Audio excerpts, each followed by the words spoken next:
Shalom Eastern Shore. I'm Rabbi David Tokajer with Congregation Maim Chaim, the Eastern Shore's Messianic Synagogue, and I'm bringing you your daily dose of living water. Tomorrow evening in Jewish homes throughout the world, families will be gathering around the table to observe the Passover Seder.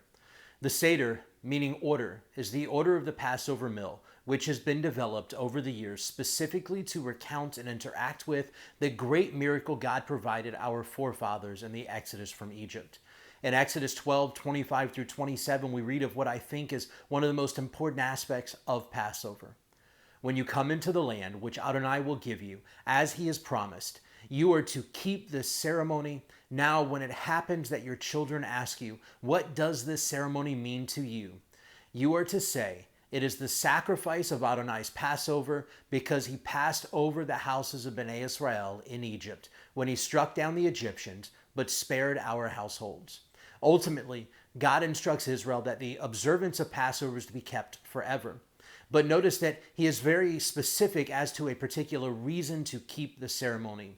Verse 26 says, in essence, that it should cause our children to ask us why.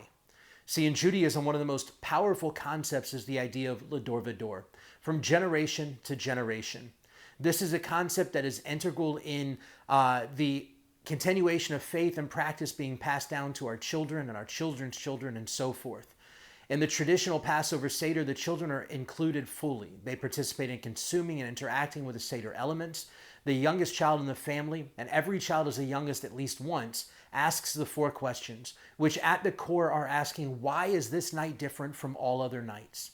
And as parents, we get to explain to them about the redemption God provided our forefathers from slavery in Egypt by his mighty hand.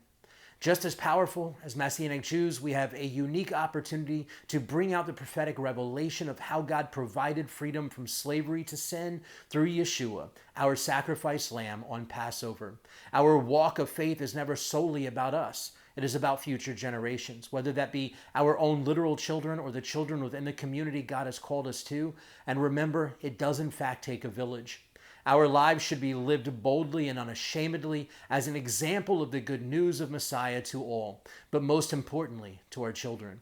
Our lives should be lived in such a way that it gives our children a reason to ask why. And through this, we will be able to share the powerful message of God's redemption. Remember, Ddlw, from generation to generation, should not be just a neat little idea. It should be lived out faithfully and daily. May you experience the power of redemption this Passover season, a season all about God's redemption. Redemption from slavery for Israel of old, and redemption through Messiah Yeshua from slavery to sin in our own lives. And may his redemption be known from generation to generation. Shalom.